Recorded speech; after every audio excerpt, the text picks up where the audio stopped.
క్రీస్తునందున ప్రియులకు ప్రేమతో వందనాలు తెలియజేస్తున్నాను. ఈరోజు దేవుడు మనకు చేస్తున్న వాగ్దానం ఏమిటనగా రోమపత్రిక 6వ అధ్యాయము 23వ వచనం. ఏలయనగా పాపము వలన వచ్చు జీతము మరణము, అయితే దేవుని కృపావరము మన ప్రభు అయిన యేసునందు నిత్య జీవము. ఆమెన్. నా ప్రియమైన సహోదరి సహోదరులారా, ఈ లోకములో జీవిస్తున్న మనమందరం కూడా పాపులమే. తల్లి గర్భములో రూపింపబడిన దినమును మొదలుకొని నేటి వరకు మనము అనేక పాపములు చేసి ఉన్నాం. ఎవరు ఒప్పుకున్నా ఒప్పుకోకపోయినా ఆదాము చేసిన పాపమును బట్టి మనమందరము కూడా పాపములోనే పుడుతున్నాం, పాపములోనే పెరుగుతున్నాం. అయితే పాపములో పుట్టి పాపములో పెరుగుతున్న మనము అదే పాపములో ఉండి చనిపోతే పాపము చేసి చనిపోయిన వారి ఆత్మలు నిత్య నరకాగ్ని గుండానికి వెళతాయని బైబిల్ సెలవిస్తుంది. అలాగ దేవుని పోలికలో దేవుని స్వరూపమందు చేయబడిన మనము పాపములో చనిపోక మునిపే ఆ పాపము నుండి విడిపించబడి ఆ పాపము నుండి విడుదల పొందుకొని ఆ పాపములకు క్షమాపణ పొందుకొని నిత్య జీవము చేరటం అన్నది దేవుని యొక్క నిత్య సంకల్పమై ఉంది. దేవునికి మహిమ కలుగును గాక.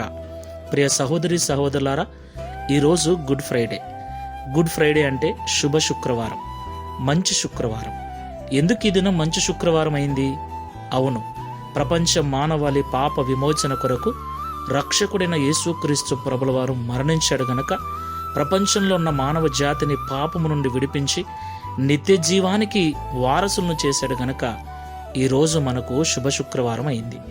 ఆ విషయాన్ని నమ్మి విశ్వసించిన మనమందరము కూడా నిత్య జీవానికి వారసులమై ఉన్నాం. దేవునికి మహిమ కలుగును గాక. కాబట్టి నిత్య జీవానికి వారసులమైన మనము మరలా పాపము జోలికి పోక దేవుడిచ్చిన పరిశుద్ధతను కాపాడుకుందాం. ప్రార్థన చేసుకుందాం. పరిశుద్ధమైన తండ్రి, ప్రేమ స్వరూపుడమైన ప్రభువా, పరిశుద్ధమైన మీ నామమునకు స్తోత్రములు చెల్లిస్తున్నాం. నిజము తండ్రి, మానవ జాతి అంతా పాపము చేత నింపబడింది. పాపములో పుడుతుంది, పాపములో పెరుగుతుంది. అయితే పాపంలోనే ఉండి చనిపోకుండా మనుషులను పాపం నుండి విడిపించటానికి నరావతారిగా భూమి మీదికి వచ్చి ప్రపంచ మానవాళి పాప విమోచన కొరకు శిలువలో మరణించిన దినం ఈ దినం.